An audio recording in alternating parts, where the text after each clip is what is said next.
नमस्कार सभी को। विद्यापथ गुरुकुल में आपका स्वागत है। मेरा नाम राहुल। जैसा कि मैं आपको पहले से विज्ञान विषय के बारे में पढ़ा रहा हूँ, तो कल हमने जो हमारे प्रमुख भौतिक विज्ञान के अंदर के टॉपिक थे उनको अध्ययन किया। तो हमारा जो भौतिक विज्ञान का पोर्शन है, हमने पहले ही पढ़ा था कि जो विज्ञान है, विज्ञान को हम विज्ञान है जो उसको हम 3 शाखाओं में विभाजित करके अध्ययन करते हैं। तो हमारी सबसे पहली शाखा है भौतिक विज्ञान, जिसको हमने अध्ययन कर लिया है भौतिक विज्ञान को। दूसरी हमारी जो शाखा है वो है हमारी जीव विज्ञान, जीव विज्ञान। और जो हमारी अंतिम शाखा है वो है हमारी रसायन विज्ञान। तो इन सभी के बारे में हम वन बाय वन, यानी कि एक एक करके अध्ययन करेंगे। जैसा कि मैंने पहले बताया था, भौतिक विज्ञान में हम भौतिक वस्तुओं का अध्ययन करते हैं। जैसे इस संसार में जितनी भी भौतिक वस्तुएं हैं जिनको हम स्पर्श कर सकते हैं उनके बारे में, जैसे हमारी भौतिक वस्तुएं, मैदान है, पर्वत है, उनके बारे में, या किसी वस्तु की भौतिक आकृति जैसे इसका भौतिक आकार, उनके बारे में। और जीव विज्ञान में हम जीवों के जीवन के अंदर या मानव शरीर के अंदर या जंतुओं के शारीरिक के अंदर कितने प्रकार के कौन से अंग हैं, कैसे वो वृद्धि करते हैं, कैसे प्रजनन करते हैं, उन सभी के बारे में हम जीव विज्ञान के अंदर पढ़ने वाले हैं। तो रसायन विज्ञान के अंदर हम रसायनों का अध्ययन करते हैं, केमिकल्स का अध्ययन करते हैं। तो हमारा जो भौतिक विज्ञान है उसके अंदर हमने पाठ पढ़े। हमारे जो पाठ थे, जैसे हम पहले पाठ की बात करें तो गति के बारे में हमने पढ़ा, बल तथा दाब के बारे में पढ़ा। और भी इस तरह के हमने जो भौतिक विज्ञान के अंदर जो हमारे कम्पिटिटिव एग्जाम में प्रमुख पाठ आते हैं उनके बारे में हमने वन बाय वन करके पढ़ा। आज हम शुरू करने वाले हैं प्यारे बच्चों, नया जो हमारा शाखा है, विज्ञान की नई शाखा है जीव विज्ञान। तो आज हम शुरू करेंगे विज्ञान की नई शाखा के बारे में, जीव विज्ञान के बारे में। जीव विज्ञान। तो जीव विज्ञान का अध्ययन आज हम करने वाले हैं। जीव विज्ञान का जो हमारा पहला अध्याय है उसके बारे में हम अध्ययन करेंगे। शुरू करते हैं आज का अध्ययन। हमारे जो पाठ का नाम रहेगा, जीव विज्ञान के अंदर जो हमारा पाठ है उस पाठ का नाम रहेगा भोजन, अवयव एवं इसका उत्पादन। भोजन, अवयव एवं उसके उत्पादन के बारे में हम पढ़ेंगे। तो ये हमारा पाठ का नाम रहेगा भोजन के अवयव एवं इसका उत्पादन। ठीक है जी। भोजन के अवयव एवं इसका उत्पादन के बारे में हम पढ़ेंगे। पाठ है हमारा भोजन के अवयव अवयव एवं इनका उत्पादन। तो इस पाठ के अंदर हम पढ़ेंगे भोजन के अवयव एवं इनका उत्पादन। तो हमारा जीव विज्ञान का पहला अध्याय है, उसका नाम है भोजन के अवयव एवं इनका उत्पादन। इसके बारे में आज हमने विस्तृत पढ़ना है। तो सबसे पहले इसमें क्या पढ़ेंगे जी? हम पढ़ेंगे जी भोजन के बारे में पढ़ेंगे जी। भोजन क्या है, भोजन के बारे में पढ़ेंगे सबसे पहले तो जी, भोजन क्या है। उसके बाद पढ़ेंगे जी भोजन के आवश्यक आवश्यक पोषक तत्व, पोषक तत्वों के बारे में पढ़ेंगे। तत्व, भोजन के आवश्यक पोषक तत्व है जो, उनके बारे में पढ़ेंगे जी। इसके बाद हम पढ़ेंगे जी जो भोजन के आवश्यक तत्व हैं,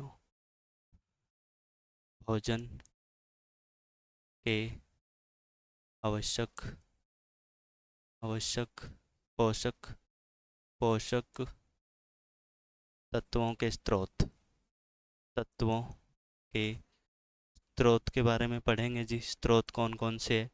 उसके बाद हम इसमें पढ़ने वाले हैं जी भोजन के जो आवश्यक हमारे पास पोषक तत्व है, उनके अंदर भोजन क्यों आवश्यक है, और हम पढ़ेंगे, ठीक है जी, भोजन हमारे शरीर के लिए क्यों आवश्यक है।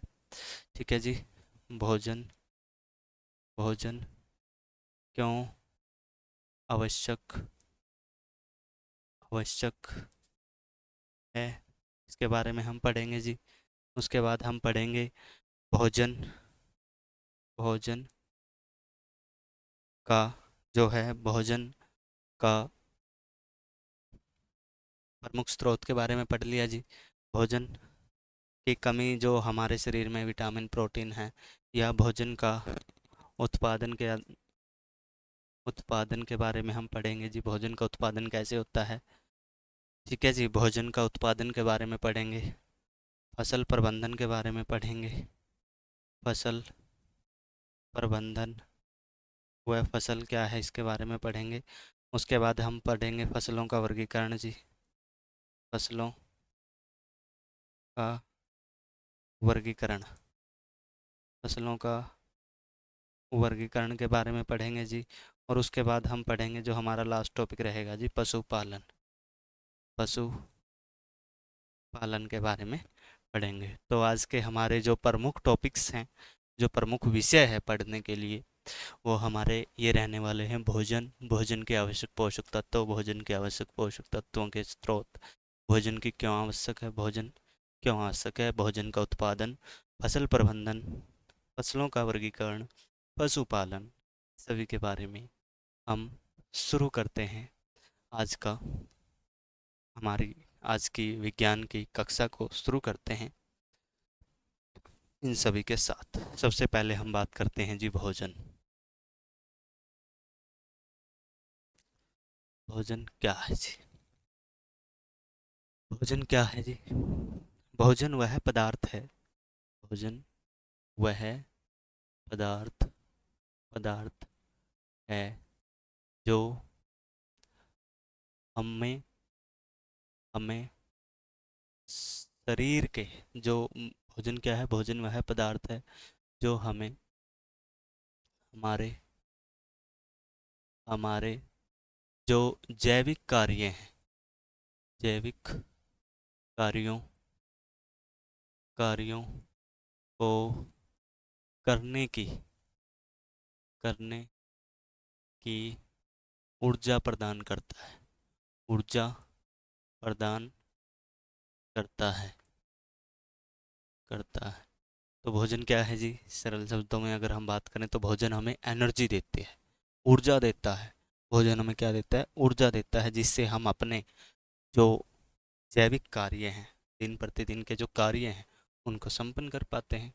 आप कल्पना कर सकते हैं कि आप भूखे हैं, आपको जो ऊर्जा की आवश्यकता है, यानी कि आपके शरीर को भूख लगी हुई है, आपको खाना नहीं मिल रहा, और मैं बोल देता हूँ आपने ये कार्य करना है, आप पढ़ो, आप 2 किलोमीटर रेस लगा के आओ, पहले ही आपके पेट में चूहे खेल रहे हैं, और उसके बाद भी आपकी जो भूख है चरम सीमा पे है, और मैं आपको बोल दूं कि आप 2 किलोमीटर दौड़ के जाओ और फिर वापस आओ, क्या आप कर पाएंगे?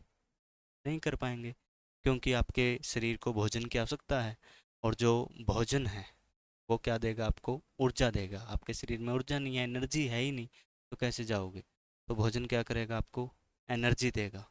तो भोजन हमें ऊर्जा प्रदान करता है, जिससे हम अपनी जो जैविक क्रियाएं हैं, जैविक कार्य हैं, उनको करते हैं। ठीक है जी, अब इसका जो टॉपिक आ जाता है जी, पोषण। पोषण पोषण क्या है जी, पोषण के बारे में, हमारे शरीर के द्वारा शरीर के द्वारा विभिन्न विभिन्न पोषक पोषक तत्वों तत्वों को ग्रहण ग्रहण करने की विधि को विधि को पोषण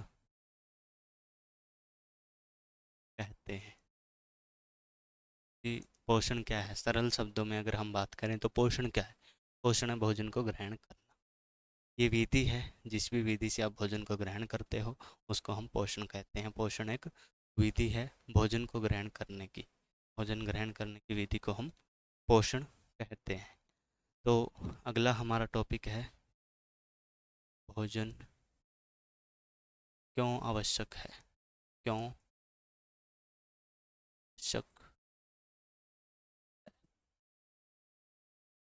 तो भोजन है जो हमारे शरीर के लिए क्यों आवश्यक है। सबसे पहले तो जी, भोजन हमें ऊर्जा प्रदान करता है। भोजन हमारे हमारे शरीर को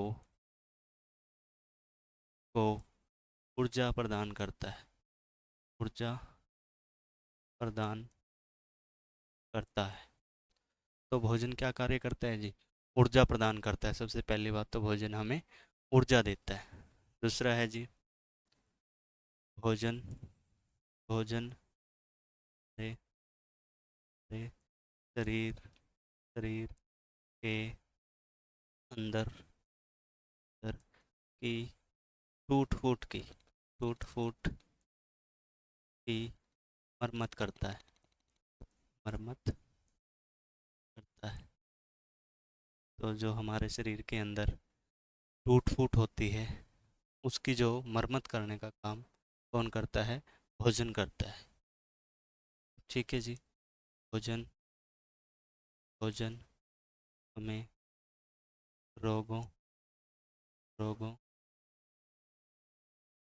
बचाता बचाता कैसे जी? जो हमारे शरीर के अंदर टूट फूट होती है उसकी मरम्मत भी कौन करता है? भोजन ही करता है। उसके बाद जी, भोजन हमें रोगों से बचाता है। कई बार आप थोड़े से बीमार होते हो, क्या हो, थोड़े से बीमार हो जाते हो तो आप क्या कर देते हो? खाना खाते हो। तो उसमें क्या हो जाता है, जो भोजन है वो हमारे शरीर को ऊर्जा नहीं दे पाता है, तो आपका शरीर है जो फिर और ज़्यादा दर्द करने लग जाता है। तो यानी कि भोजन हमें रोगों से बचाता है। भोजन हमारे रोगों से क्या करता है? सुरक्षा करने का काम करता है। भोजन हमारे रोगों से रक्षा कर रक्षा करने का काम करता है। ठीक है जी। और भोजन है जो हमारा क्या कार्य करता है जी? भोजन, अगला जी, भोजन हमारे शरीर की वृद्धि करता है। भोजन भोजन शरीर की क्या करता है जी? हमारे शरीर की वृद्धि करता है। वृद्धि करता है। भोजन क्या करता है जी? हमारे शरीर की वृद्धि करता है। तो इसलिए भोजन आवश्यक है। भोजन क्यों आवश्यक है? भोजन हमारे शरीर को ऊर्जा प्रदान करता है। भोजन हमारे शरीर की रक्षा करता है। भोजन हमारे शरीर की जो टूट फूट है उसकी मरम्मत करने का काम करता है। भोजन क्या करता है? हमारे शरीर की वृद्धि करने का काम करता है। तो ये सब कार्य हमारे जो है भोजन करता है। भोजन करता है। तो अगला जो हमारा टॉपिक रहेगा जी, पोषक तत्व। पोषक तत्व। तो पोषक तत्व क्या है जी? भोजन भोजन में पादपों पों व तुओं जंतुओं के एक या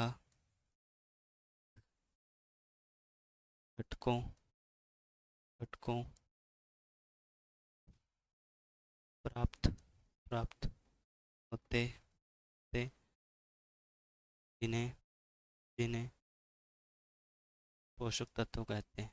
पोषक तत्व थे। ठीक है। तो पोषक तत्व किन्हें कहते हैं?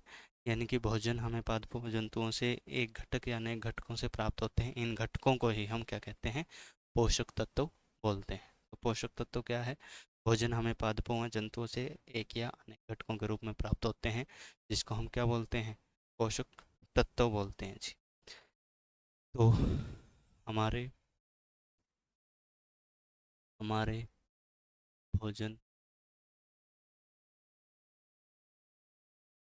प्रमुख पोषक पोषक तत्व। तो अभी हम हमारे भोजन में जो प्रमुख पोषक तत्व हैं उनके बारे में वन बाय वन करके पढ़ते हैं। जो हमारा भोजन है उसके अंदर जो पोषक तत्व होते हैं के बारे में वन बाय वन अध्ययन करते हैं। तो सबसे पहला जो हमारा पोषक तत्व है जी, कार्बोहाइड्रेट। पहला है जी कार्बो कार्बोहाइड्रेट।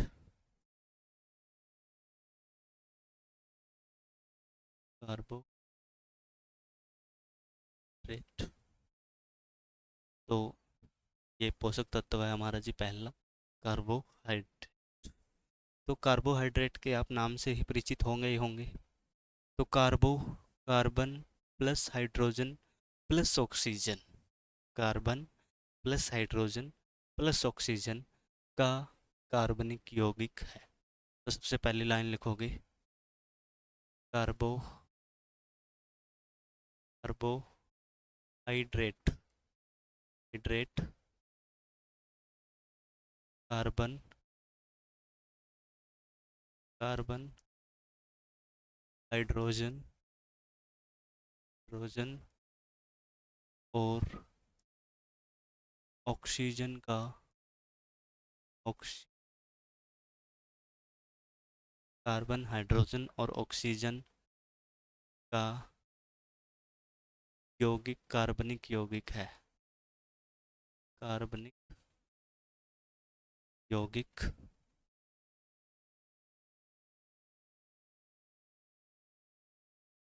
तो सबसे पहले आपको पता होना चाहिए कार्बोहाइड्रेट है क्या। तो इसके अंदर कार्बन, हाइड्रोजन और ऑक्सीजन तीनों से मिलकर बना है कार्बोहाइड्रेट। ये हमारे शरीर की 55 से 65%, लगभग 55 से 65% ऊर्जा देने का काम करता है। सबसे अधिक ऊर्जा अगर हमारे शरीर को कोई देता है तो वो कार्बोहाइड्रेट देता है। और कार्बोहाइड्रेट का अनुपात की अगर बात करूं, अनुपात क्या होता है इनमें? कार्बोहाइड्रेट में अनुपात होता है कार्बन, हाइड्रोजन और ऑक्सीजन का 1:2:1। ये किसका अनुपात है? कार्बन कार्बन हाइड्रोजन और ऑक्सीजन, यानी कि इसका अनुपात है कार्बन, हाइड्रोजन, ऑक्सीजन। तीनों का अनुपात होता है 1:2:1। यानी कि इस अनुपात में हमारे कार्बन, हाइड्रोजन और ऑक्सीजन मिले होते हैं। तो ये हमारा अनुपात है किसका? कार्बोहाइड्रेट का। तो कार्बोहाइड्रेट दूसरा लिखेंगे, कार्बोहाइड्रेट कार्बोहाइड्रेट हमारे हमारे शरीर को से ज़्यादा ऊर्जा प्रदान प्रदान था। जो लगभग लगभग बोला मैंने बस, लगभग 55% से 65% होती है। यानी कि जितनी हमारे शरीर को ऊर्जा की आवश्यकता होती है वो अकेला कार्बोहाइड्रेट ही 55 से 65% ऊर्जा दे देता है। तो ये ऊर्जा का प्रमुख स्रोत है। क्या है जी? यह ऊर्जा का प्रमुख स्रोत है। क्या है जी? प्रमुख स्रोत। यह ऊर्जा का प्रमुख स्रोत है। स्रोत। ठीक है जी। ये हमारे शरीर को सबसे ज़्यादा ऊर्जा प्रदान करता है। तो ये हमारे शरीर को ऊर्जा मिलने का प्रमुख स्रोत कार्बोहाइड्रेट है जी। ठीक है, कार्बोहाइड्रेट से जो सबसे ज़्यादा हमें एनर्जी प्राप्त होती है। स्रोत के बारे में बात कर लेते हैं जी। इसके स्रोत क्या है जी? सभी फसल है। सभी फसलें कह सकते हो आप, सभी फसलें फसलें अगर फसल की बात करूँ, विशेष बाजरा, गेहूँ, चावल, आलू, आलू, शकरकंद, शकरकंद, उसके बाद है जी मक्का का। ठीक है जी, सभी फसलें आप ध्यान रख सकते हो, मक्का है। सभी फसलों में जैसे बाजरा, गेहूँ, चावल, आलू, शकरकंद, मक्का, तो ये हमें, इससे हमें शर्करा भी मिलती है, इनमें मिठास होती है। ठीक है, तो कार्बोहाइड्रेट से हमें शर्करा मिलती है, शर्करा कह सकते हो आप। तो ये है आदि की बहुत सारी हमारी जो फसलें हैं, बाजरा है, गेहूँ है, चावल है, आलू है, शकरकंद है, मक्का है। तो इनसे हमें क्या मिलती है जी? कार्बोहाइड्रेट मिलती है, और कार्बोहाइड्रेट हमारे शरीर की ऊर्जा का 55 से 65% देता है हम शरीर को। तो ये था जी हमारा कार्बोहाइड्रेट। कार्बोहाइड्रेट के बारे में इतना ही। अगला हमारा टॉपिक है जी प्रोटीन। प्रोटीन के बारे में पढ़ लेते हैं जी।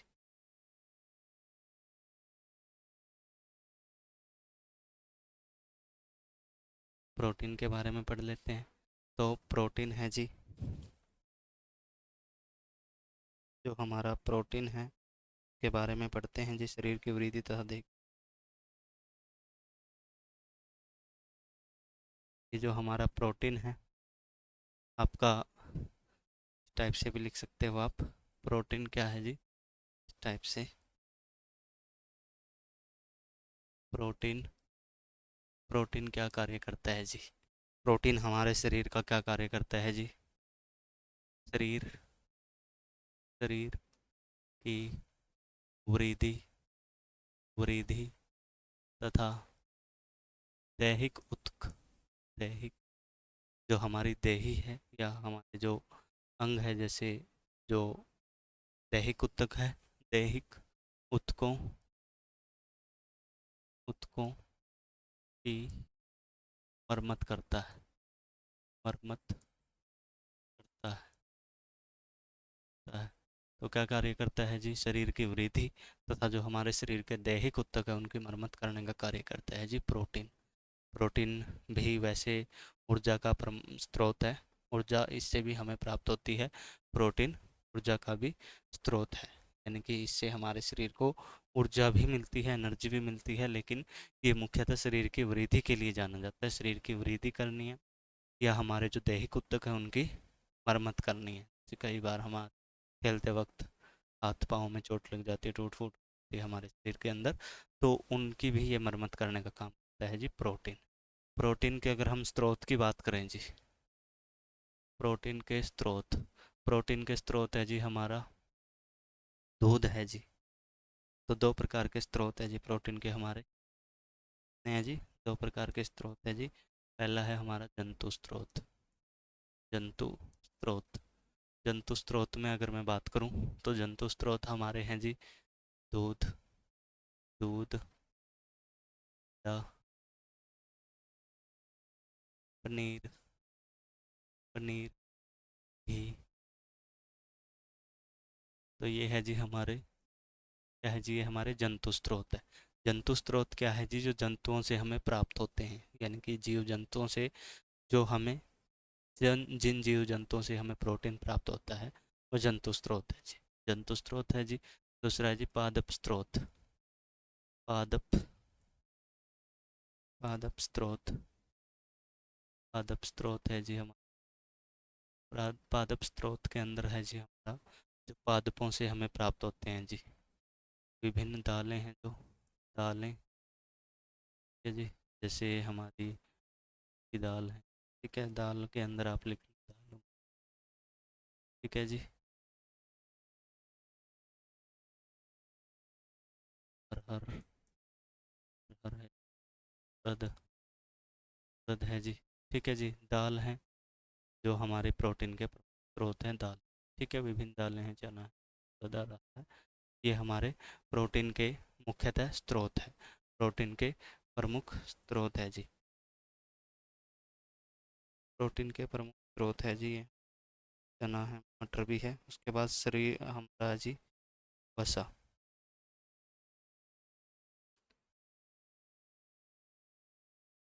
ठीक है जी। उसके बाद है जी हमारा, ये हमारा मटर से भी प्राप्त होता है जी, जैसे मटर, मटर भी लिख सकते हो आप। उसके बाद है जी हमारा वसा, वसा है जी। वसा के बारे में हम पढ़ते हैं। वसा क्या करती है जी? शरीर को ऊर्जा प्रदान करती है।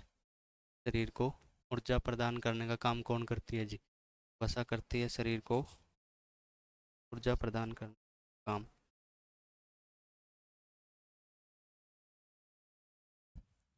ठीक है। अब हम पढ़ेंगे शरीर ऊर्जा, ऊर्जा प्रदान प्रदान करती है, करती है जी। जो हमारी आपके चोट फेट लग जाती है, तो जो हड्डियों के और मांसपेशियों के जो मांस होता है हमारा, वो मुख्यतः उनके ऊपर एक परत होती है, वसा की परत है। जो वसा हमारी, वैसे तो प्रमुख स्रोत तो ऊर्जा है, मुख्य रूप से तो हमें ऊर्जा देती है, लेकिन हमारे शरीर में वसा की जो कमी है वो भी हमें ग्रसित कर सकती है। तो वसा के भी दो स्रोत है, वसा पादपों, पादपों, जंतुओं, जंतुओं प्राप्त, प्राप्त होती है, होती है। ठीक है। तो वसा पादपों के व जंतुओं से प्राप्त होती है। तो पहला है जी पादप स्रोत, जंतु स्रोत मान लेते हैं। जंतु स्रोत, स्रोत है जी घी, दूध, दूध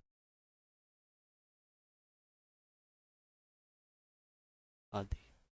ठीक है जी, ये हमारे वही है। ठीक है, जंतु स्रोत है जी। पादप स्रोत, मांस भी कह सकते हो आप, मांस से भी मिलती है।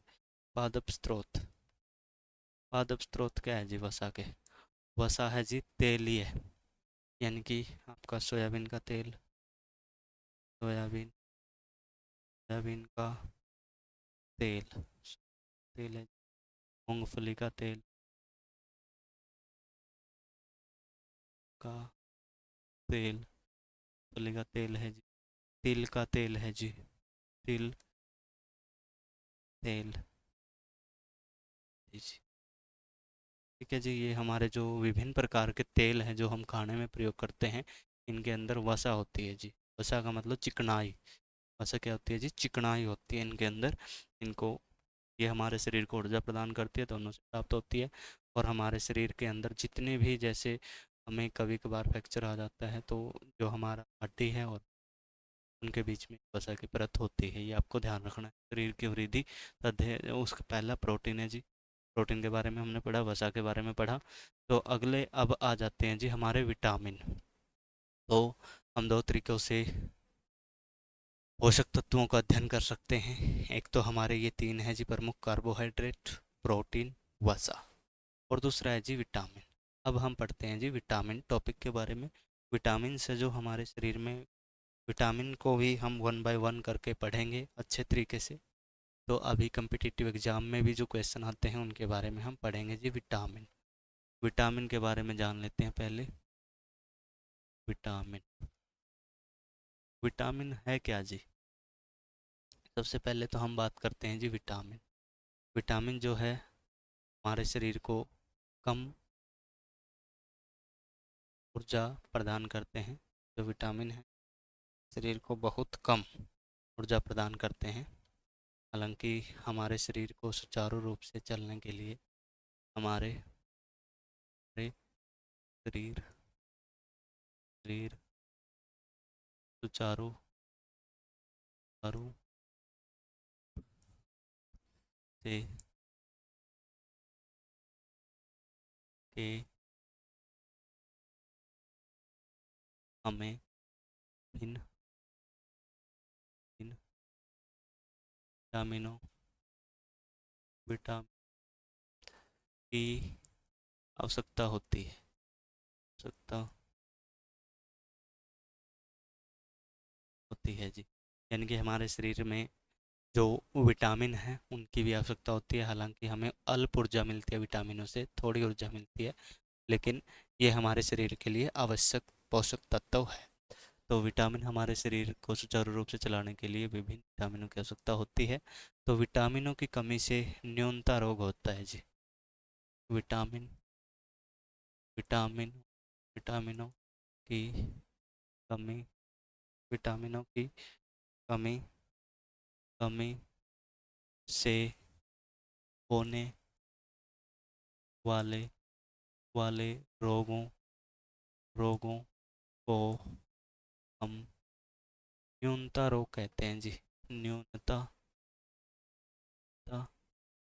रोग रोग कहते कहते तो ये है जी हमारा विटामिन। ठीक है, इनकी कमी से जो रोग होता है उनको न्यूनता रोग कहते हैं। अब शुरू करते हैं वन बाय वन। तो पहला हमारा जी विटामिन है। विटामिन के बारे में पढ़ेंगे पहले जी। Vitamin A. तो इसमें से विटामिनों में से पर्सन किस प्रकार से आते हैं? विटामिनों से पर्सन इस प्रकार से आते हैं कि विटामिन ए की कमी से होने वाले रोग कौन से हैं? विटामिन ए का वैज्ञानिक नाम क्या है? विटामिन ए किन किन स्रोतों से प्राप्त होता है? तो तीनों चीज़ों का हम अध्ययन करेंगे। पहले हम बात करते हैं विटामिन ए का। ठीक है जी, विटामिन ए के बारे में जी। विटामिन ए के बारे में पढ़ते हैं जी। Vitamin A. तो विटामिन ए का सबसे पहले हम पढ़ेंगे जी वैज्ञानिक नाम। वैज्ञानिक नाम। तो विटामिन ए का वैज्ञानिक नाम है जी रेटिनॉल। क्या है जी? रेटिनॉल। ये विटामिन ए का वैज्ञानिक नाम है रेटिनॉल। ठीक है जी, ये आपको ध्यान रखना है। दूसरा है जी, इसके स्रोत क्या है जी? स्रोत। विटामिन ए के स्रोत क्या है जी? गाजर, गाजर, पालक, पालक या हरी सब्जी, हरी सब्जी। ठीक है जी, ये विटामिन ए के स्रोत है जी, इनमें विटामिन पाया जाता है जी। ठीक है जी। उसके बाद है जी रोग। क्या होता है जी? रोग। इससे रतौंधी रोग होता है जी मुख्यतः। मुख्यतः जो विटामिन ए की कमी से हमारा रोग होता है जी रतौंधी रोग, जो हमारी आँखों को प्रभावित करता है जी। इसको हम ब्लाइंडनेस या जो आँखों से संबंधित रोग होता है ये जानना आपके लिए आवश्यक है। सबसे पहले हमने पढ़ा विटामिन ए। विटामिन ए का नाम, वैज्ञानिक नाम जी रेटिनॉल। विटामिन ए का वैज्ञानिक नाम रेटिनॉल है। इसकी कमी से हमें रतौंधी नामक रोग हो जाता है जी। रतौंधी रोग के अंदर क्या होता है जी? आँखों में कमी आ जाती है जी, दिखना जो है कुछ जैसे शाम को दिखना बंद हो जाता है किसी किसी को, तो रतौंधी रोग हो जाता है। तो इसीलिए डॉक्टर हमें विटामिन ए की कमी में हमें आलू या वो गाजर है जो, गाजर है, पालक है या हरी सब्जियां खाने की सलाह देता है। तो विटामिन ए हमारा हो गया कंप्लीट जी। अब पढ़ते हैं जी vitamin B. Vitamin B. Vitamin B का जो वैज्ञानिक नाम नाम है जी उसके बारे में हम पढ़ लेते हैं। हालांकि जो विटामिन बी है वो कॉम्प्लेक्स है, उसके कई सब प्रकार हैं। तो हम उनके बारे में हमारी जो कॉम्पिटिटिव एग्जाम जो इसके विषय में हम पढ़ा रहे हैं उसमें इसके बारे में विस्तृत अध्ययन नहीं है। हम केवल एक विटामिन बी के बारे में ही पढ़ेंगे। हालांकि B 1, B 2, B 3, B 5, B 12 तो 12 तक होते हैं। तो हमने विटामिन बी पढ़ना है। विटामिन बी का जो नाम है जी उसके बारे में हम पढ़ेंगे जी। विटामिन बी के बारे में जी। विटामिन बी है जो जी का वैज्ञानिक नाम है जी थायमिन। ठीक है जी। विटामिन बी का जो वैज्ञानिक नाम है, वैज्ञानिक नाम की मैं बात करूं, वैज्ञानिक नाम, तो वैज्ञानिक नाम है थायमिन। थायमिन। ठीक है जी। विटामिन बी का विटामिन वैज्ञानिक नाम है जी थायमिन। है जी। स्रोत क्या है जी विटामिन बी के? सब्जी है, सब्जी है जी। विटामिन बी के जो प्रमुख स्रोत है जी वो है सब्जी है।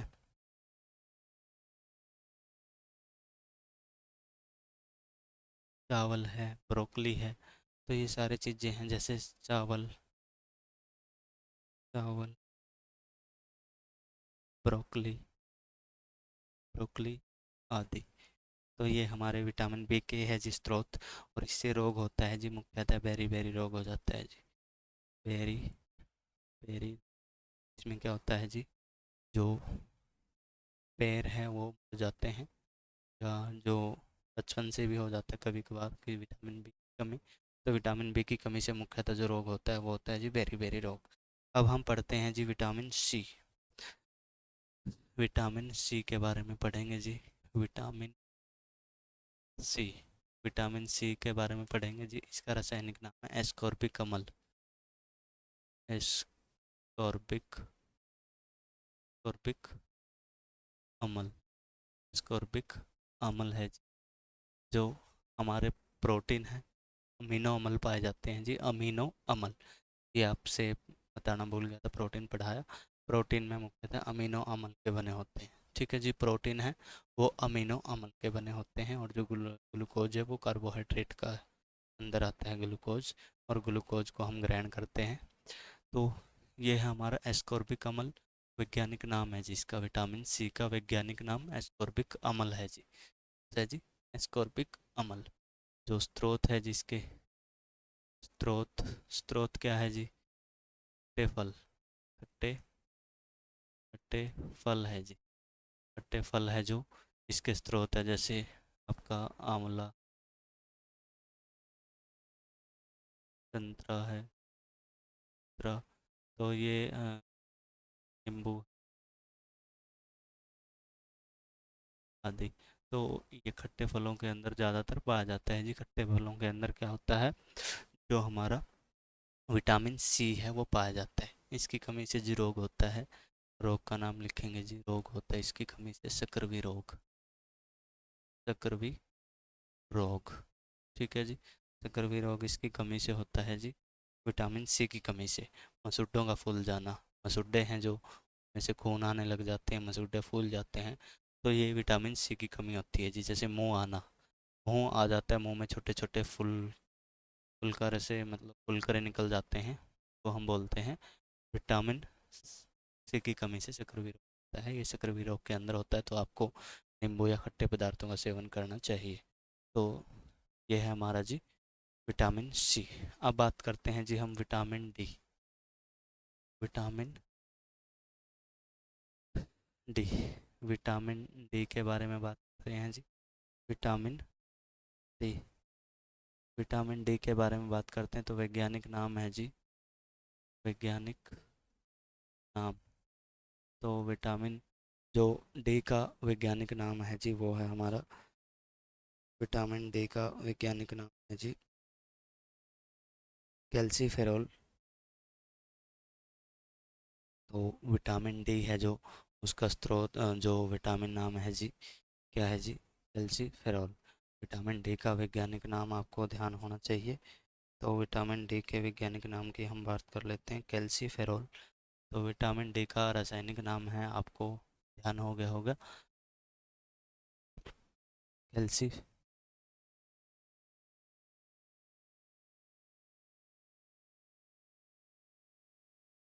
कैल्सीफेरॉल। ठीक है, तो ये है जी हमारा कैल्सीफेरॉल वैज्ञानिक नाम है, यानी कि जो वैज्ञानिक नाम है वो है विटामिन डी का। विटामिन डी का जो वैज्ञानिक, विटामिन डी का क्या नाम है जी, वैज्ञानिक नाम कैल्सीफेरॉल, कैल्सीफेरॉल जी। ये कहाँ से प्राप्त होता है जी विटामिन डी, जैसे हम बात करते हैं स्रोत। ठीक है जी, स्रोत, स्रोत क्या है जी, अंडा, अंडा, मछली, मछली, यकृत, यकृत, यकृत, और सूर्य का प्रकाश, का प्रकाश, प्रकाश आदि। ठीक है, तो ये हमारा स्रोत है जी। जैसे अंडा है, मछली है, यकृत है, सूर्य का प्रकाश है, ये विटामिन डी के प्रमुख स्रोत है जी। ठीक है, और इससे जो मुख्यतः हमारा रोग होता है जी रिकेट्स, रिकेट्स, रिकेट, रिकेट्स रोग होता है विटामिन डी की कमी से जी। जो हमारी हड्डियां हैं उनसे चढ़ चढ़ के आवाज़ आने लग जाती है, यानी हड्डियां कमज़ोर हो जाती है, तो ये होता है जी रिकेट्स रोग है जो। और अगला है जी हमारा vitamin vitamin E. Vitamin E है जी, विटामिन ई का जो है, विटामिन ई के बारे में अभी हम पढ़ेंगे जी। विटामिन ई का जो रासायनिक नाम है टोकोफेरोल। टोकोफेरोल है जी, टोकोफेरोल, टोकोफेरोल, टोकोफेरोल, टोकोफेरोल है जी, इसका वैज्ञानिक नाम है। वैज्ञानिक नाम आपको ध्यान रखना है विटामिन ई का, टोकोफेरोल। विटामिन ई का जो वैज्ञानिक नाम है जी टोकोफेरोल। स्रोत क्या है जी?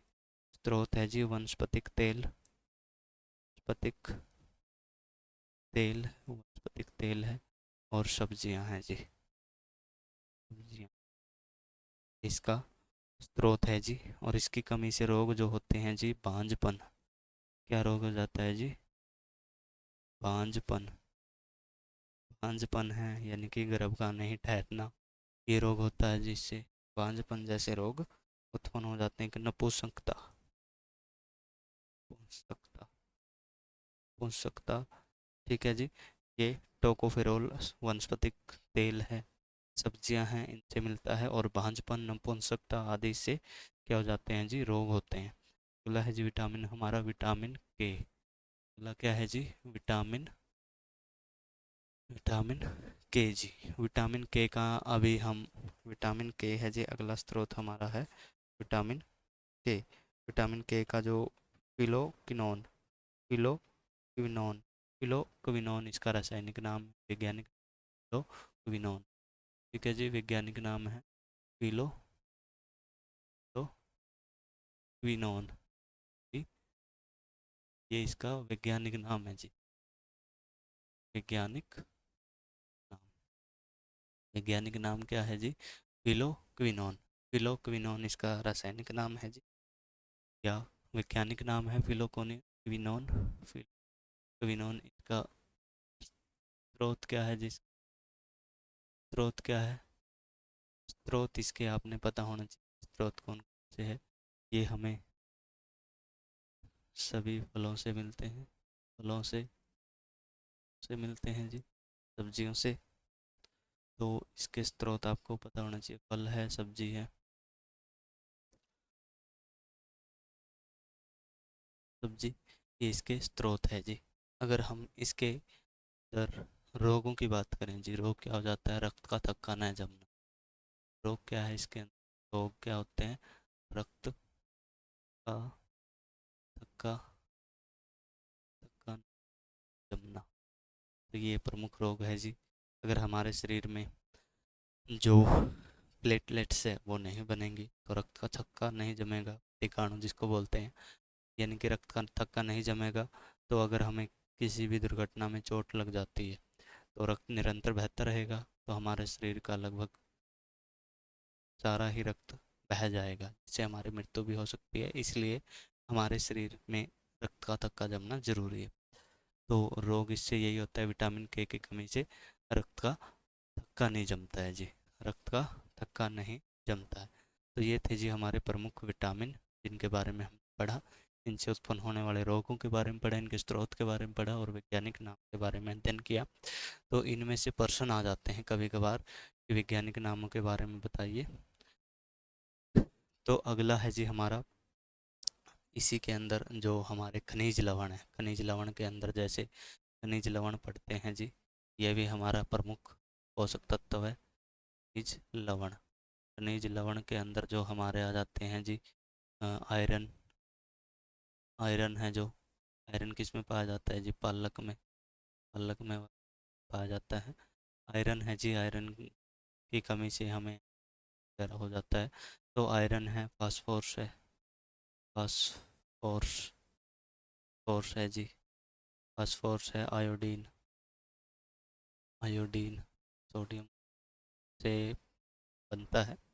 तो आयोडीन है जो, अगर हमारे शरीर में आयोडीन की कमी हो जाती है, तो अवटु ग्रंथि फूल जाती है जी। अवटु ग्रंथि, अवटु ग्रंथि होती है जी थायराइड ग्रंथि।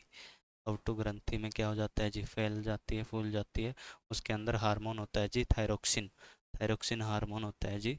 हार्मोन, हार्मोन कौन सा होता है जी हमारा? Thyroxine, thyroxine. थायरोक्सिन हार्मोन होता है, ऑक्टो ग्रंथि के अंदर हमारा थायरोक्सिन हार्मोन होता है। अगर ये स्रावित नहीं होगा या हमारे शरीर में आयोडीन की कमी हो जाएगी तो ऑक्टो ग्रंथि में रोग होगा जी, गेंगा की कमी से, थायरोक्सिन हार्मोन की कमी से रोग हो, कौन सा होगा जी, गेंगा रोग हो जाता है हमारे। गेंगा रोग में हमारी गर्दन है जो वो बाहर, जो उसकी मांसपेशियाँ या हमारी जो ग्रंथि है उसमें सूजन आ जाती है, ऑक्टो ग्रंथि में, थायरोक्सिन ग्रंथि में सूजन आ जाती है। तो इसलिए हमारे शरीर में आयोडीन की कमी भी पूरी हो जाती है। ठीक है, पूरी किसकी वजह, मतलब आयोडीन की कमी पूरी करता है कौन, हमारे घरों में प्रयोग होने वाला नमक, ये भी हमारा खनिज लवण है जी। अगला है जी जल। जल हमारे हमारे शरीर के बाहर बाहर लगभग लगभग 60 से 70%, 70% जल हमारे शरीर का के बाहर का लगभग 60 से 70% बाहर बाहर होता है। तो जल हमारे लिए बहुत महत्वपूर्ण है जी। जल हमारे शरीर में भी क्या है, लगभग 60 से 70% जल ही होता है, यानी जो हमारा रक्त है उसमें भी जल ही मिला होता है। तो जल है लिक्विड, यानी कि जल भी हमारे शरीर के लिए आवश्यक है जी, आवश्यक है जी, आवश्यक है जी। ठीक है, जल भी हमारे शरीर के लिए आवश्यक है जी। तो ये थे जी हमारे खनिज लवण और हमारे जो है विटामिन्स, विटामिन, प्रोटीन, वसा, कार्बोहाइड्रेट, इनके बारे में हमने आज पढ़ा। अभी हम पढ़ेंगे अगला जो हमारा अध्याय है, अध्याय नहीं, अगला जो हमारा टॉपिक है फसल के बारे में, फसल प्रबंधन। फसल के बारे में बात कर लेते हैं जी जल्दी से। फसल, फसल क्या है जी, फसल क्या है, एक विशेष क्षेत्र पर या एक वृत्त क्षेत्र पर, एक बड़े क्षेत्र पर एक ही प्रकार के या एक ही किस्म के पौधे उगाना फसल कहलाता है।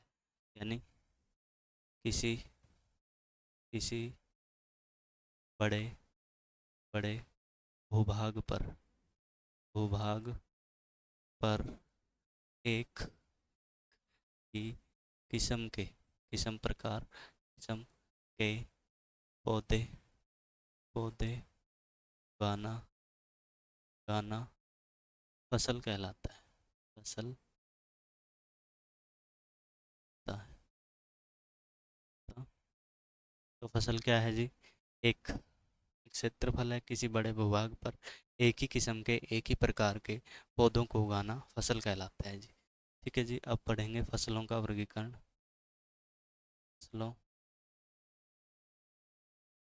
वर्गीकरण वर्गीकरण के बारे में पढ़ते हैं जी। दो प्रकार से वर्गीकरण किया जाता है जी फसलों का। सामान्यतः फसल है जो, उसका दो प्रकार से वर्गीकरण करते हैं। तो उत्पादन के आधार पर, उत्पादन के आधार पर, तो उत्पादन के आधार पर हम फसलों का वर्गीकरण करते हैं। जैसे ये हमारी वाणिज्यिक फसल है कि बेचने के लिए, जैसे कपास है, ठीक है, वाणिज्य के आधार पे फसलों का वर्गीकरण करते हैं उत्पादन के आधार पर। जैसे ये हमारी सब्जियां हैं, सब्जियों सब्जियों उत्पादन, सब्जियों के अंदर जैसे हम कह सकते हैं ये गाजर की फसल है, ये आलू की फसल है, ये टमाटर की फसल है। सभी के बारे में, सब्जियों के, फलों की सब्जी, फलों की फसल, फलों की फसल के बारे में भी पढ़ते हैं जी। फल की फसल है जो हमारी, ठीक है, फलों की फसल या हमारी है जी। जैसे के बाद है हमारी वाणिज्यिक फसल है, जैसे कपास है, उसके उत्पादन के आधार पर हम फसलों का अध्ययन करते हैं। ठीक है, सब्जियों का है उत्पादन, जैसे फलों की फसल का उत्पादन, ठीक है जी, फलों की फसल उत्पादन,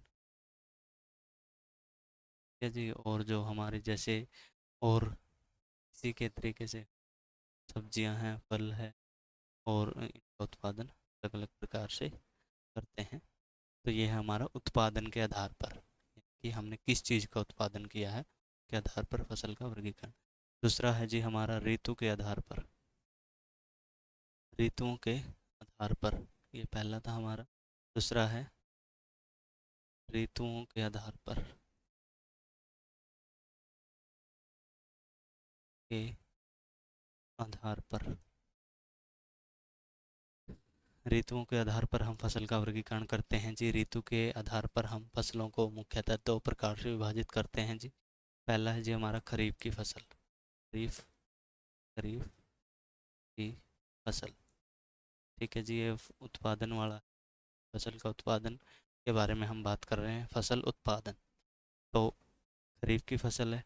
खरीफ की फसल के बारे में आपको पता होना चाहिए। क्वेश्चन किस टाइप से आते हैं कि निम्न में से कौन सी फसल खरीफ की नहीं है, कौन सी फसल रबी की है, कौन, इस प्रकार से इसमें से प्रश्न आते हैं। तो खरीफ की फसल का जो बुआई का पीरियड होता है, यानी बोने का समय होता है जो, तो खरीफ की फसल की जो बुआई है, बुआई कहते हैं, खरीफ की फसल की जो बुआई है वो मुख्यतः कब की जाती है? जो अभी हमारी फसल है, अब पक कर तैयार हुई है, ये है हमारी रबी की फसल। ठीक है जी। जो खरीफ की फसल है उसकी बुआई मुख्यतः अप्रैल अप्रैल मई अप्रैल या मई जून लिख लो। अप्रैल तो कटती है खरीफ रबी की फसल, तो मई जून जून में उगाई जाती है जाती है। जबकि जबकि अक्टूबर नवंबर में दीपावली के पास जो फसल काटते हैं, अक्टूबर नवंबर पर में काट ली जाती है, ली जाती है। तो ये है जी हमारी खरीफ की फसल। खरीफ की फसल कब उगाई जाती है? मई जून में, तो उनको हम बुआई करते हैं उसकी, और अक्टूबर नवंबर में काटते हैं। इसकी फसलों के प्रमुख फसल है, जैसे हम पढ़ते हैं जी, मक्का, बाजरा बाजरा धान, कपास कपास तिल, ठीक है जी, सोयाबीन,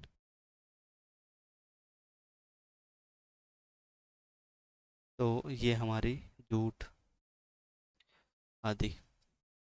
तो हमारी ये है जी खरीफ की फसलें, मक्का, बाजरा, धान, कपास, तिल, सोयाबीन आदि। तो ये फसलें हमारी खरीफ की ऋतु में बोई जाती है, यानी कि हम जून या अप्रैल मई या जून में उगाते हैं, इनको बोते हैं, और अक्टूबर नवंबर यानी दीपावली के आसपास कार्तिक के महीने काट लेते हैं। तो अगली जो फसल है जी हमारी रबी की फसल। रबी फसल रबी की फसल है जी। रबी की फसल के बारे में अगर हम बात करें, जो फिलहाल अभी पक कर तैयार हुई है वो रबी की फसल है। तो रबी की फसल अक्टूबर पर पर बोई जाती है बोई जाती है तथा अप्रैल मार्च अप्रैल में, कब? मार्च अप्रैल में, कब? अप्रैल, ये जो आजकल थोड़ा एक दो महीने का फर्क आपको देखने को मिल सकता है, सामान्यतः हम इन महीनों में उगाते हैं। अक्टूबर नवंबर में उगाई बोई जाती है और मार्च अप्रैल में काट काट जाती जाती ये हमारी रबी की फसल है जी। जैसे अगर हम बात करें तो सबसे प्रमुख रबी की फसल है जी गेहूँ। सबसे प्रमुख रबी की फसल है जी गेहूँ। के बाद है जी हमारा चना चना मटर, जौ, सरसों सरसों, ठीक है जी। तो ये हमारी तो ये हमारी क्या है जी? रबी की फसल है। रबी की फसल है, गेहूँ है, चना है, मटर है, जौ है, सरसों है। तो ये हमारी मुख्यतः इसकी फसल है जी, रबी की फसल है। इनको हम अक्टूबर नवंबर में उगाते हैं, बोते हैं, और अप्रैल मई में काट लेते हैं। और इनको काटने के लिए जो हम कंबाइन मशीन का प्रयोग करते हैं, तो कंबाइन मशीन का जो भूसे से जब हम कणक की डंडियों को अलग करते हैं तो उसको थ्रेसिंग कहते हैं। क्या कहते हैं जी? थ्रेसिंग बोलते हैं। जब भूसे को, कणक की जो हमारी डंडियाँ होती है, यानी कणक का पौधा है, जो गेहूं का पौधा है जो हमारा, उसकी जो तना होता है, उसको जब हम भूसे से अलग करते हैं, भूसे से अनाज को अलग करने की विधि को हम क्या कहते हैं? भूसे से अनाज को अलग करने की विधि को हम कहते हैं जी थ्रेसिंग। ठीक है, आपसे पूछा जा सकता है थ्रेसिंग क्या है। उसके बाद आपसे साइलो के बारे में भी पूछा जा सकता है। साइलो क्या है? जब हम बड़े सत्र पर किसी भी अनाज का भंडारण करते हैं बड़े सत्र पर, उनको साइलो बोला जाता है। ठीक है, तो ये आपके इस फसल के बारे में पूछा जा सकता है जी। फसल प्रबंधन के बारे में, प्रबंधन क्या है? भंडारण करना फसल को। ठीक है जी, तो इनको करने के लिए जो हम फसल को तैयार होने से लेकर के, मतलब बुआई से लेकर के उसकी कटाई तक की जो विधियां होती है, जो जो हम प्रोसेस करते हैं, जो जो विधि करते हैं, उनको हम कृषि पद्धति बोलते हैं। जो ऊंचे इलाके हैं जहाँ पे पानी की कमी है, तो वहाँ पे ड्रिप तंत्र या छिड़काव तंत्र के द्वारा हम पानी की सिंचाई करते हैं। पौधों को पानी देने की जो विधि है, जब हम पौधों को पानी देते हैं तो हम बोलते हैं जिसको सिंचाई। पौधों को पानी देना सिंचाई कहलाता है। जब हम ज़मीन में बीजों को उकेरते हैं या गाड़ते हैं तो उसको हम बुआई कहते हैं जी। ठीक है, जब मिट्टी को उल्टते हैं, पलटते हैं या उसको हम पोला करते हैं, तो मिट्टी के उल्टने पलटने और पोला करने की प्रक्रिया को हम जुताई कहते हैं जी। जुताई के बारे में आपको पता होना चाहिए। ये सारी कृषि पद्धतियाँ हैं जी। कृषि पद्धतियाँ यानी कि फसल के जब हम बीज बोते हैं तो उसको बुआई कहते हैं। उसके बाद जब हमारे थोड़े से पौधे बड़े हो जाते हैं तो हम जल देते हैं, यानी कि जो फसल को पानी देने की प्रक्रिया को हम सिंचाई कहते हैं। ठीक है जी। और उससे बुआई से पहले हम मिट्टी को उल्टते हैं, पलटते हैं और पोला करते हैं, उसको जुताई कहते हैं। जो हम सामान्यतः एरो के द्वारा करते हैं। एरो जो हमारा यंत्र है, ट्रैक्टर के द्वारा, एरो जो नामक यंत्र है जो ट्रैक्टर के द्वारा जुड़ा होता है, उसको हम लगाते हैं हमारे खेत के अंदर। उसके बाद है जी जो हमारा सिंचाई होगा, जुताई होगा, बुआई होगा। उसके बाद है जी खरपतवार। खरपतवार भी इसमें से प्रमुख क्वेश्चन है जी। खरपतवार क्या है? खरपतवार, खरपतवार के बारे में भी आपसे पूछा जा सकता है जी। खरपतवार क्या है? यानी कि जो फसल के साथ कुछ अवांछित पौधे उग जाते हैं, फसल के साथ कुछ अवांछित पौधे उग जाते हैं जिन्हें खरपतवार कहते हैं। और खरपतवार को नष्ट करने के लिए हम खरपतवार नाशी का प्रयोग करते हैं। और जब हम फसल में से खरपतवार को हटाते हैं तो उस विधि को हम निराई कहते हैं। ठीक है जी। खरपतवार क्या है? अवांछित पौधे हैं। अवांछित पौधे का मतलब, हमने तो जैसे गेहूं के पौधे लगाए हैं, के साथ घास फूस के पौधे अपने आप विकसित हो जाते हैं, अपने आप निकल आते हैं, उग जाते हैं, तो उनको हम खरपतवार कहते हैं। अवांछित पौधे होते हैं जी खरपतवार, अवांछित पौधे हैं ये। अवांछित पौधों को हटाने की प्रक्रिया को, वांछित पौधों को हटाने की प्रक्रिया को हम निराई कहते हैं जी। निराई, निराई के द्वारा क्या करते हैं जी? हम अवांछित पौधों को हटाते हैं, यानी जो हमारे वांछनीय नहीं है, जिनकी हमें चाहत नहीं, जो हमने उगाए नहीं, वो जब पौधे उग जाते हैं तो उनको खरपतवार कहते हैं। इसको हम खरपतवार नाशी से करते हैं, खरपतवार नाशी के द्वारा नष्ट करते हैं। और निराई अवांछित पौधों को हटाने की प्रक्रिया है। अवांछित पौधे पौधे हटाने की प्रक्रिया, हटाने की प्रक्रिया है जी। प्रक्रिया, जब हम फसल में से अवांछित पौधे हटाते हैं तो इसको हम क्या बोलते हैं जी? निराई कहते हैं। ये निराई है जी। निराई के बारे में भी आपको पता होना चाहिए। तो ये थी हमारी कृषि पद्धतियाँ, इनके बारे में भी आपको ज्ञान होना चाहिए। भूसे से अनाज को अलग प्रक्रिया को हम थ्रेसिंग कहते हैं, जो थ्रेसिंग मशीन के द्वारा की जाती है। जो कणक की को वो पहले मैंने बता दिया। अब है जी हमारा टॉपिक अगला है जी पशुपालन। पशु पा- पशुपालन है। पशुपालन क्या है जी? पशुओं पशुओं या पशुधन का, पशुधन का वैज्ञानिक प्रबंधन, वैज्ञानिक प्रबंधन, प्रबंधन ही पशुपालन कहलाता है। पालन कहलाता है। यानी कि जो पशुधन है हमारे पास, उसका वैज्ञानिक प्रबंधन ही हमारा पशुपालन कहलाता है। तो ये आपको एक लाइन की परिभाषा याद रखनी है, पशुपालन क्या है। पशुधन है जो हमारे पास, उसका वैज्ञानिक प्रबंधन। क्यों ज़रूरत पड़ रही है आजकल हमें? क्योंकि हमारे जो देश के अंदर या हमारे समाज के अंदर जो हमारे आसपास है, आजकल हम देख रहे हैं जो हमारी मिट्टी की उर्वरता क्षमता है वो भी ख़त्म होती जा रही है। हालांकि लेकिन ये दूसरा विषय है कि जो हम हमारे पोषक तत्वों में कमी आती जा रही है। तो पोषक तत्वों की प्रचुर मात्रा जो मांस है, जैसे पशुओं से मिलता है, मांस है, दूध है, पनीर है, अंडा है, तो ये सारी चीज़ें हमारे आज के समय को देखते हुए उनकी हमारे शरीर को आवश्यकता है। तो हमारे शरीर को आजकल दूध, अंडा जैसी जो खाद्य सामग्री है उनकी आवश्यकता है, क्योंकि प्रोटीन अधिक मात्रा में होता है। तो उसके लिए हम आजकल पशुपालन करते हैं, जैसे मुर्गी पालन करते हैं, मुर्गियों का पालन हम करते हैं और हमारे घर में हम पशु को रखते हैं। ठीक है, तो ये भी फसल से संबंधित है, ये भी एक प्रकार की फसल ही है।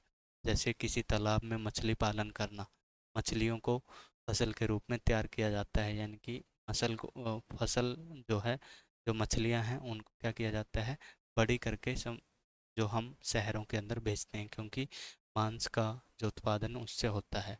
मांस हम खाते हैं, मछली का मांस भी खाते हैं। उसके बाद जो है मुर्गी पालन, मुर्गी पालन भी, मुर्गी से भी हमारे दोनों चीज़ मिलती है, मांस भी मिलता है और अंडे भी मिलते हैं। तो मुर्गी पालन भी अंडे और मांस का प्रमुख स्रोत है।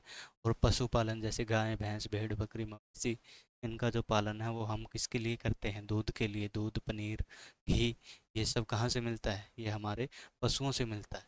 तो इसलिए हमारा पशुपालन भी एक महत्वपूर्ण विषय है, क्योंकि आज जो समाज की आवश्यकताएं हैं उनको देखते हुए पशुपालन एक गंभीर पशुपालन अति आवश्यक है, क्योंकि आजकल सभी व्यक्तियों को ज़रूरत होती है पनीर और जो अंडा है, मांस मछली है, क्योंकि हमें प्रोटीनों की आवश्यकता होती है, तो ये इनसे मिलता है। तो पशुपालन भी हमारा महत्वपूर्ण टॉपिक हो जाता है। तो आज का जो ये हमारा टॉपिक था पशुपालन पर आकर समाप्त होता है। तो एक बार हम क्विक रिवीजन कर लेते हैं क्या क्या हमने अध्ययन किया।